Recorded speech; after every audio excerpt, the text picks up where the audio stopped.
Can our dead loved ones send us messages? I have 2 stories I want to share with you.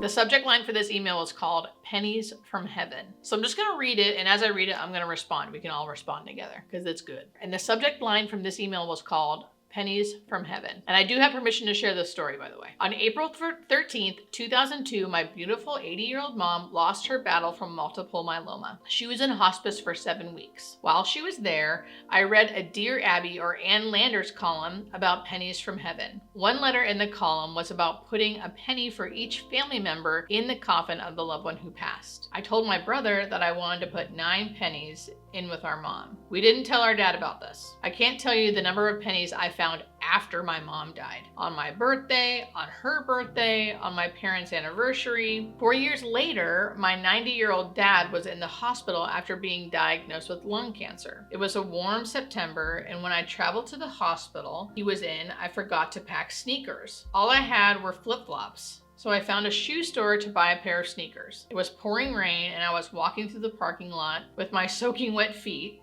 when I spotted a shiny penny on the ground. As I bent to pick it up, I saw another penny and another.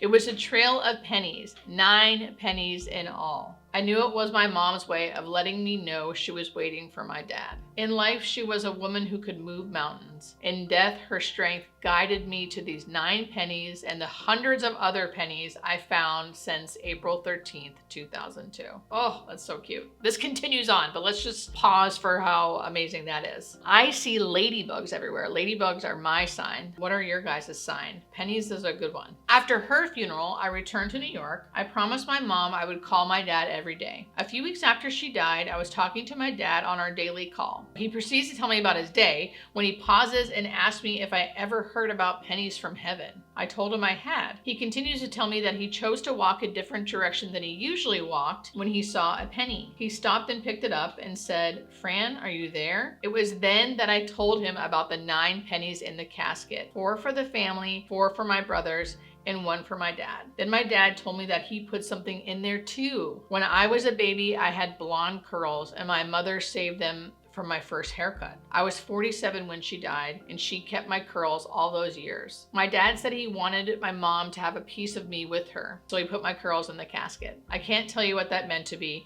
and still means to me 22 years later. That is so sweet.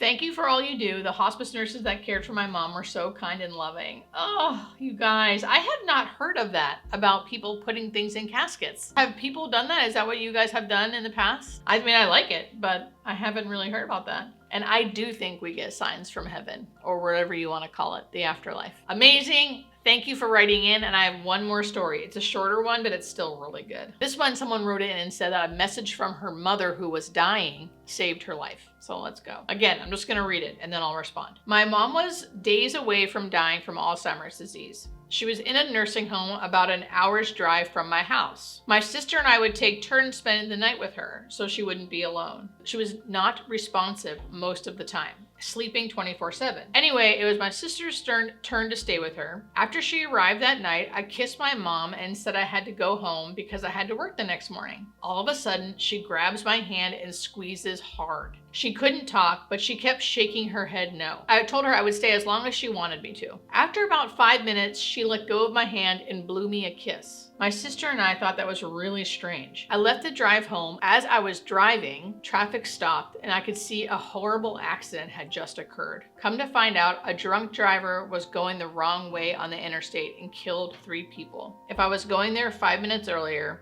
it would have been me. I really believe my mom's angel told her to hold me there. Just wanted to share. I love watching your YouTube.